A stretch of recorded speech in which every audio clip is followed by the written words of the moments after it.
Boletín Eclesiástico. Arquidiócesis de Guadalajara.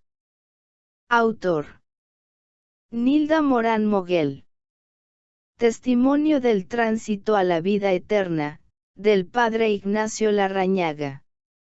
El 28 de octubre del 2013, en una casa de ejercicios, en el municipio de Ixtlahuacán de los Membrillos, en las cercanías de Guadalajara, falleció de forma repentina, a la edad de 85 años, el Padre Ignacio Larrañaga, capuchinos de la Orden Franciscana.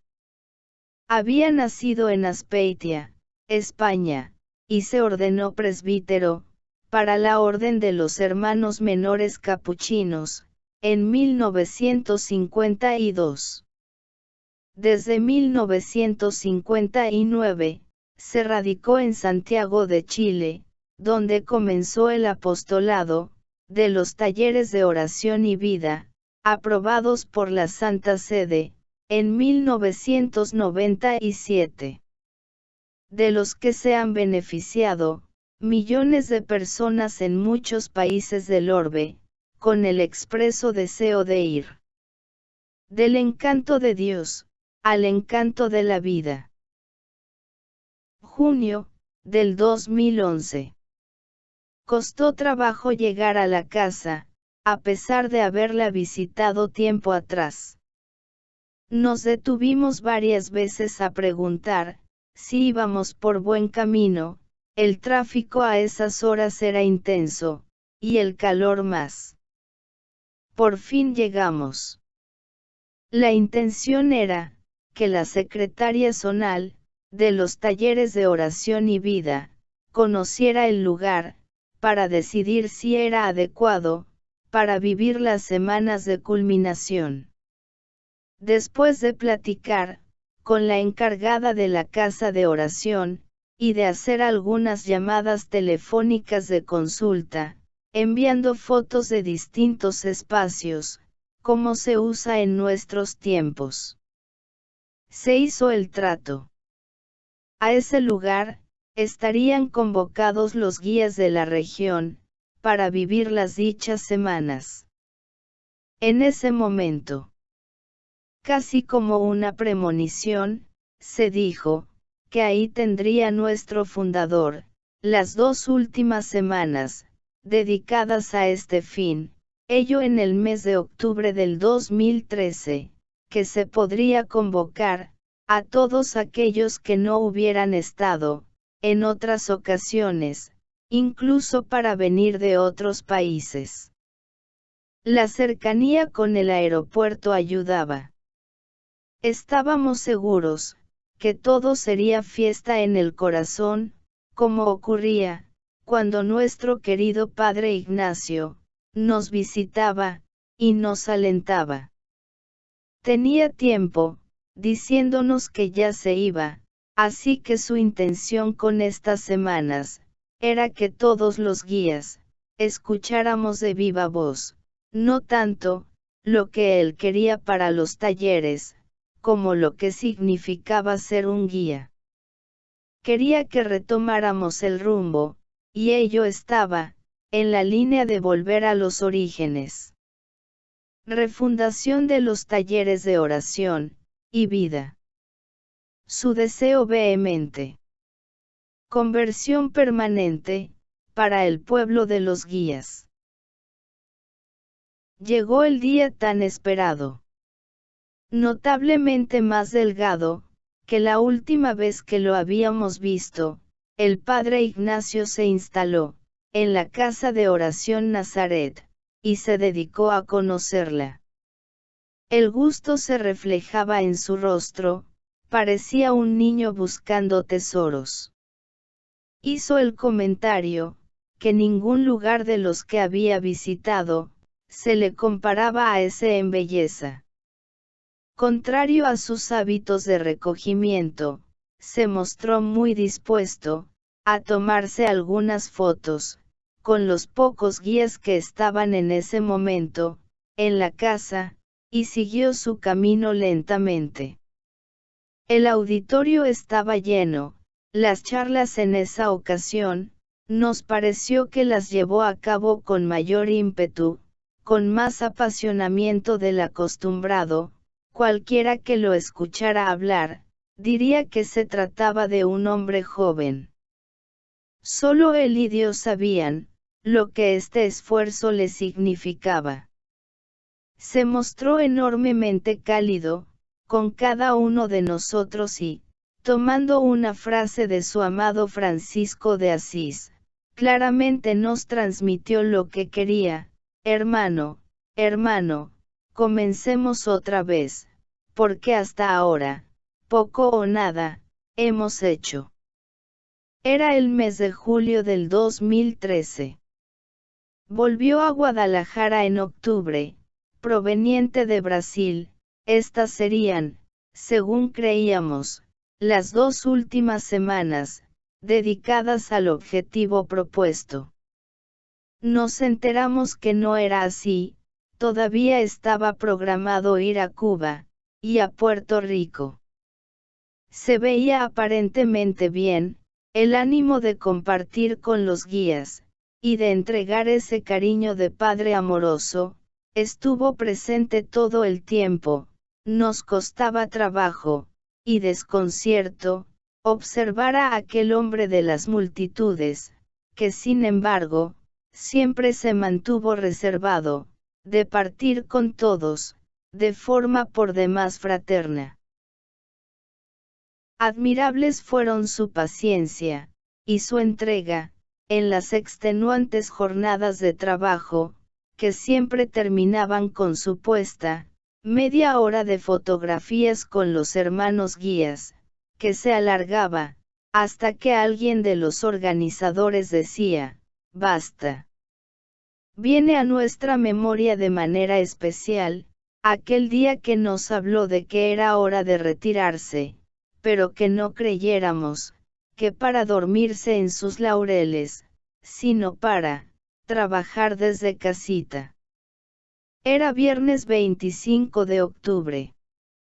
Estábamos en la Eucaristía de clausura, de la penúltima semana aquí. Sus movimientos eran muy lentos, todo el tiempo estuvo sentado, su rostro un mar de paz, en donde brillaban sus hermosos ojos azules. Aquel que vibró con la música, ahora prefería que no hubiera cantos. No podemos dejar de recordar, lo que creímos era la mirada de San José, prodigándole una ternura infinita, parecía que no le quitaba la vista de encima. Ello nos conmovió profundamente. El Padre nos hacía hincapié, de que en el Espíritu no hay despedidas. En esta ocasión, no podemos precisar si lo dijo o no. Sin embargo, pensamos que ya estaba grabado en la mente de cada uno. Todos los guías se retiraron alegremente, y quedaron en la casa solo unos cuantos hermanos, que prepararían lo necesario para la siguiente semana. Llegó por el padre Ignacio un matrimonio amigo, para llevarlo de paseo, estaría de regreso el domingo. Todo estaba listo para recibirlo, incluso su dulce, como él llamaba al periódico, que tanto le gustaba leer. Llegó un poco indispuesto del estómago, según comentarios del matrimonio, con el que había pasado el fin de semana. Su cansancio era evidente. Había charla programada a las 6 de la tarde. Lo convencieron para que se proyectara el DVD grabado. La esperanza era que se sintiera mejor. No aceptó que lo viera un médico y mucho menos acudir al hospital. Insistió en celebrar la Eucaristía, prevista para las 8:30. Al terminar, según nos contó una hermana, hizo el comentario de que se sentía mucho mejor. De todas maneras, las encargadas directas de su atención, volvieron a mencionarle el asunto, de que lo atendiera un profesional de la salud, y de nuevo se negó. La mañana del lunes, 28 de octubre. Los guías acudieron desde muy temprano, a ocupar sus sitios en el auditorio. Estaba programado el inicio de la jornada, para las 7 a.m. El padre era muy puntual. Simplemente no llegó, y después de la oración matutina, se informó su fallecimiento. Horas antes, una de las guías escuchaba la insistente alarma de un despertador. Esa fue la primera señal. Al acudir al lugar donde se alojaba Fray Ignacio, se dieron cuenta que la alarma era la de su reloj. Entraron a la recámara, y ahí lo encontraron como si estuviera dormido, con una leve sonrisa. Su semblante reflejaba una paz infinita. Confirmó una hermana guía médica, que ya no existían signos vitales. Por fin su acariciado anhelo era realidad. Había pasado a mirar el rostro del Señor, y seguramente como él lo mencionó, a trabajar desde casita. En las primeras horas, todo fue desconcierto, la noticia había corrido, y al no saber qué hacer, pensando que llegaría gran cantidad de personas, se decidió no permitir la entrada a nadie. Los celulares de quienes estábamos disponibles, no dejaban de timbrar para confirmar la noticia. Por la tarde, el cuerpo del padre fue llevado a la capilla, donde permaneció 4 días, mientras se hacían todos los trámites para trasladarlo a Santiago de Chile. La indicación era que la semana de culminación se viviría como si el padre estuviera impartiendo las charlas. Todo estaba grabado. Para muchos fue un enorme esfuerzo trabajar con la tristeza a cuestas. Desde el mismo lunes por la tarde, llegaron sus hermanos capuchinos de Guadalajara y Zapopan. La mañana del martes, acudieron algunos guías de otras partes del país que, tras identificarse, lograron pasar.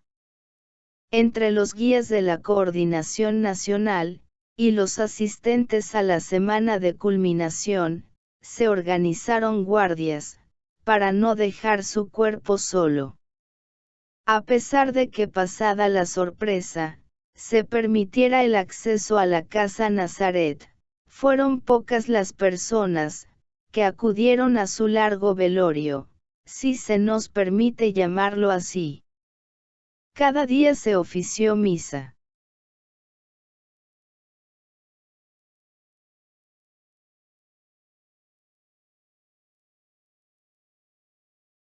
Epílogo. El hombre que transmitió íntegramente la voluntad del Padre, que se entregó por completo a la misión encomendada, que estuvo en tantas partes del mundo, con auditorios llenos de personas, escuchando el mensaje del profeta, nació a la vida eterna como correspondía, con una muerte santa, en una cama que no era la suya, y en una casa, que desde el principio lo cautivó. A falta de muchedumbre, los pájaros acudían a cantar, aún muy entrada la tarde. Eso sí, estuvo rodeado del amor de sus guías, que tantos desvelos le costamos y que, profundamente afectados, acudíamos en silencio, casi de puntitas, a hacer oración de abandono, junto a su cuerpo exánime, como él nos enseñó.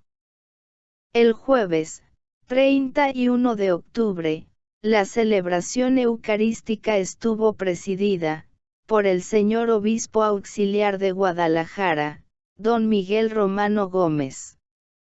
Por la tarde, la carroza funeraria se llevó al aeropuerto los restos mortales de Fray Igancio Larrañaga Orbegoso.